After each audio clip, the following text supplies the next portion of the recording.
everybody, today I'm doing the recap for Shadow of the Gods by John Gwynne. I am at my office in a very hidden location that everyone says is haunted, so hopefully you won't see anything passing, behind me. Let's hope not. But I'm very excited about this book. I've finished reading it a few days ago and I thought it would be great to just share with you everything that happens if you are excited to read the next book. This will help both of us remember everything that happens.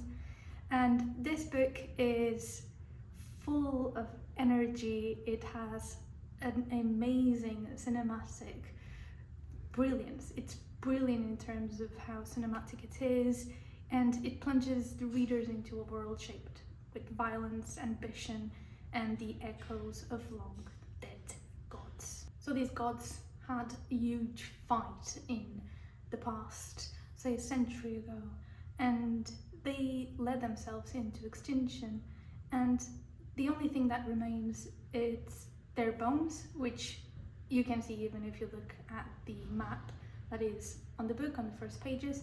You will see like a massive skeleton of an old god that looks like a serpent. So these gods had lots of power. They were extremely powerful. They could totally rule the world, but humans, they grew and they came into the land, and now the land is ruled by humans instead of the gods. But the gods are not completely gone, because now you can see that they are coming back, and also there are some humans that are tainted. So where everything is happening, this world is fictitious, but it's based very heavily on Norse mythology and the Vikings. In this book, the Vikings, they are Vikings, but they are not called Vikings because it's not set in a human world like the world we live in. It's fictitious. It's really much Norse based. So it has so much mythology. It has so many names that are driven from those times, and that people that know a lot about Norse mythology, they will definitely know all of these things that are quite complicated. Especially for me, it was very hard to understand some of the terminology. It has very different linguistics as well, some of the names that they use, and I understood that, for example, the compounding of words such as thought cage, which is used throughout the book very heavily, and it's a very beautiful word to tell you like what is in someone's mind, what is in the thought cage of this character. It's interesting to hear it and read about this word in this way, but it's based on the actual Norse language, and I am not like an expert on any of this. I'm new to this like Norse mythology themed book, so for me it was very hard to keep up, but if you are into it, you will probably understand that way better than I did. We follow three unforgettable characters, in my opinion. They're incredible characters to follow, and each of them are embroidered in their own journey. They have their own goal. There are so many other characters that come into the story, and for me it becomes a bit way too complicated because there are way too many, and it's hard to keep up with some of them, and you never know which one is going to die because John Gwynne is very good at killing his characters. There are three main characters, but my favorite was Orca. Orca had a very peaceful life with her husband and son. She is just beautifully, her life is very beautifully captured. You can really feel like the family dynamic within this character, like the way that the author decided to make you connect with this character is by teaching you their ways and telling you the way that she emotionally connects with her husband and son. So that is a very important part of this book, is family relationships as well, and their intricacies. When everything is going super well, chaos and violence comes and destroys Orca's world. Her own home is attacked. Thorkel is brutally killed and Brecca is kidnapped by a man named Drecker. So Orca is furious at this point, and she is seeking revenge, and her whole path, her only goal will be to search for Brecca and try to get him back. But we know that in the story, kids are missing. Someone is taking them. We know that they are taking them because they believe they have some sort of power, which they believe that they are tainted, and there's something they can use the children for. And it's very interesting also to see in Orca's path, because she rescues two brothers, Mord and Liv, and they head to the town Darl. In this town, she has to face a prince called Prince Hakon, the son of the mighty Queen Elka. But the real chaos really begins at Grimhold, a fortress hidden in the Bonback Mountains, where they are captured. Things take a dark turn when Gorvar shows up and kills Mord, unleashing something terrifying within Orca. That's when her true power is unleashed, and you know she is tainted with the blood of the wolf god Elver. The way you know people are tainted is mainly when they get a bit, when they get angry, when they get very frustrated or stressed. It's more like when your skin becomes like irritated and the air is all pricked up and some of the like wolf features come in. It's more like that. That's when you know. Orca goes into a rage and she's going to leave lots of dead people in her path, and there's really nothing that will stop her. She will be hunting Drecker, and she really won't rest till she finds Brecca. And we know that she will not find Brecca in this book, so we will have to see what happens.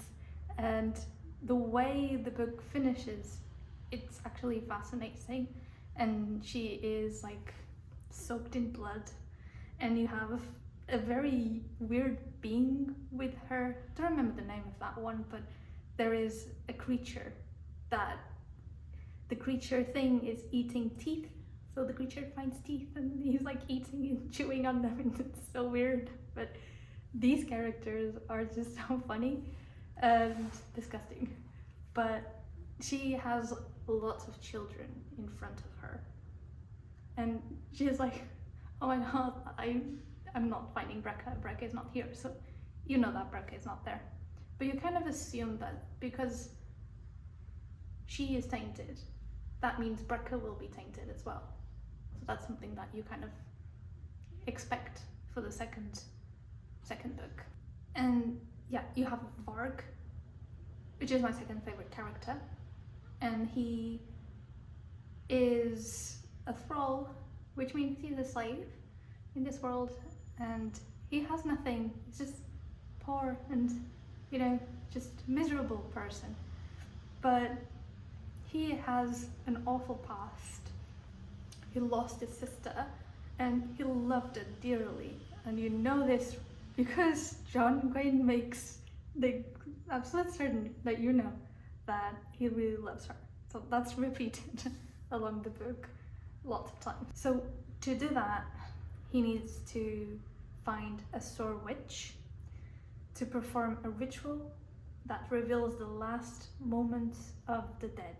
And that's the only way you will be able to find her. So his quest leads him to Bloodsworn, a legendary group of mercenaries known for their brutal skill. And now it's not it's not easy to belong to this group of mercenaries. Bloodsworn is a very, very hard group to get into, if that's something you want to do. And he has to prove so many things to belong to their group. And it's so fun to follow that journey. And even though it doesn't begin easy, he really needs to earn their trust, and Varg has to fight his way into the group. While he's trying to prove that he is an awesome person to belong into the group, he is beaten and left to death, and the Bloodsworn rescue him and take him as an apprentice. Once Varg belongs into the Bloodsworn, he is thrown into brutal battles. So things for him are not done yet. He still has to go through a lot. And one of the fiercest fights is against a dragon-born warrior, a tainted. Which again means that you have blood from a god in your veins. And in this case, this dragonborn warrior, he is wielding a bone from the dead god Orca. So Varg manages to kill this beast, but really barely survives. If that's not enough, Varg learns a shocking truth. He is tainted with the blood of the wolf god Elver, just like the rest of the Bloodsworn. So who knew he would be tainted with the same blood as the rest of the group? Okay, and then in the end, the last character I'm going to talk about is Elver, and I didn't connect with this character. Elver is a fierce young warrior in the legendary Battlegrim mercenary band, determined to make a name for herself. The Battlegrim arrive on the volcano island of Escalt, hunting a tainted berserker named Berak, who has the blood of the bear god in him. After battling a bull troll, Elver delivers the killing blow and they capture Berak along with his wife, Ospa, a Thior witch, and their son.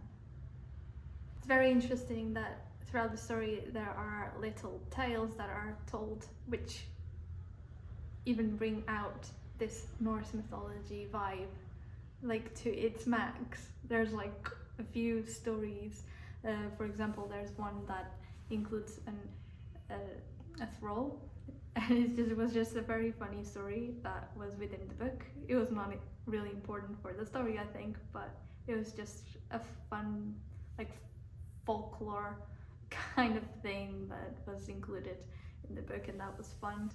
It's those types of conversations that are told in their journeys, and you kind of know a bit about what the world is like and what kind of stories are told around them and what is used to entertain the group, and that is something that is so fun to see. After the group captures Berak and his wife, Ospa and the Third witch, and their son as well, they travel to Snakvik, which is a fortress built inside the skull of a dead serpent god ruled by Elver's estranged father, Jarl Stor. While there, Berak is sold, but chaos strikes when a rival mercenary leader, Ilska the Cruel, kidnaps Berak's son, Uspa strikes a deal with Elver and the battle grim. If they swear a blood oath to help rescue her son, she will lead them to Ostrok. I don't know how to pronounce that. A legendary battleground filled with treasure from the old gods. That moment when she is making the promise, you learn a bit about what the promise entails and the risks that are connected with making a blood promise. But they just decide it's the best way and it's the only way to make sure that there's not going to be any betrayal. But who knows? Because within this book, they haven't rescued her son, and you don't know if they are going to fulfill the promise or not. I'm hoping not, but let's see. So Elver, along with her companions, they set out in this very dangerous journey. So they arrive at Oskatra and they are going to retrieve the treasure, to claim the treasure really. And then that's when Ilska's mercenaries, the Raven Feeders, arrive, and there will be a brutal duel that takes place with Agnar. Agnar in this moment will be killed by Björn, Elva's lover, who is secretly working with Ilska. So that's what we know. A full-on battle erupts, but things take a terrifying turn when Ilska performs dark blood magic, breaking the bounds of the dragon god Rifa. The massive dragon bursts free from its prison, slaughtering its captors and flying off with Ilska and her dragonborn warriors, leaving Elver wounded and in awe as the dragon soars into the sky. And that's what we know about Elver. Okay, and that's all I took from the story, and I know I didn't take everything and probably did get some things wrong, hopefully not, but I was trying to make notes on everything that I needed. And also on the beginning of the second book, there are a list of things that happened before, so you are like ready to start the book, which is very helpful. And you can do those, you can read them if you'd like. That will be very helpful for you, I believe. But for now, I would really love to know what you thought about this book and if you're excited to read the next.